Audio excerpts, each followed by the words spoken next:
ان میں سب سے پہلی چیز ہے ناک یا کان میں دوا یا تیل ڈالنا۔ ناک یا کان میں اگر کوئی شخص اس طرح تیل یا دوا ڈالے کہ اس کو اپنا روزہ یاد ہو، یعنی اس کو یہ بات یاد ہو کہ میں روزے دار ہوں، اس کے ذہن میں یہ بات رہنی چاہیے کہ میں روزے دار ہوں، پھر بھی وہ جان بوجھ کر ناک میں یا کان میں کوئی دوا ڈال لے یا تیل ڈال لے اور وہ اندر اچھی طرح داخل ہو جائے، تو اس صورت میں روزہ ٹوٹ جائے گا اور قضا لازم آئے گی، یعنی رمضان المبارک کے گزر جانے کے بعد اس ٹوٹے ہوئے روزے کی طرف سے ایک روزہ رکھنا لازم ہوگا۔ ناک میں جب کوئی چیز ڈالی جاتی ہے تو ناک سے دو راستے نکلتے ہیں، ایک راستہ تو وہ ہے جو دماغ کی طرف جاتا ہے اور ایک راستہ وہ ہے جو حلق کی طرف جاتا ہے۔ تو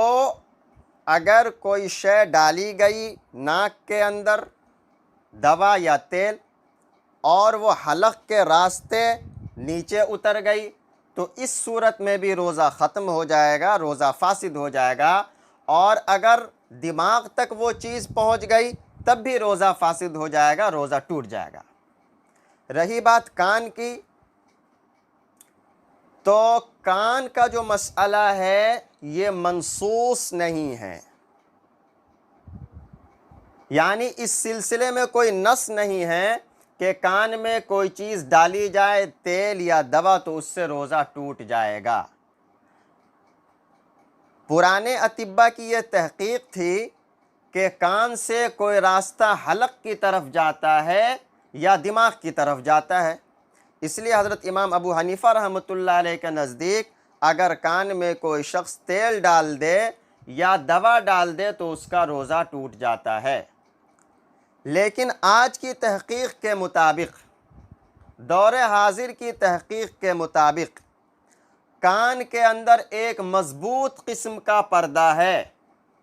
اور اس کے آگے کوئی راستہ نہیں ہے جو دماغ تک پہنچتا ہو یا حلق تک پہنچتا ہو۔ چونکہ پرانے زمانے میں سائنس نے اتنی ترقی نہیں کی تھی اور اطباء جو ہے وہ اندرونی نظام سے اچھی طرح واقف نہیں تھے،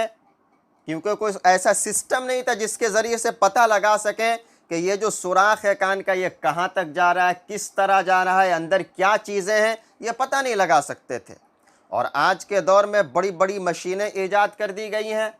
اور ہر قسم کی ترقیات ہو چکی ہیں، اس لیے آج کی تحقیق یہ ہے کہ کان سے کوئی بھی راستہ نہ تو حلق تک پہنچتا ہے نہ دماغ تک پہنچتا ہے۔ اگر اس تحقیق کو صحیح مان لیا جائے تو اس صورت میں کان میں دوا یا تیل ڈالنے سے روزہ فاسد نہیں ہوتا۔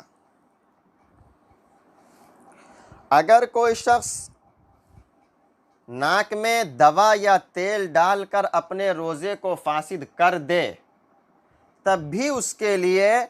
پورے دن روزے داروں کی طرح رہنا ضروری ہے، یعنی کھانے پینے سے پرہیز کرنا ضروری ہے۔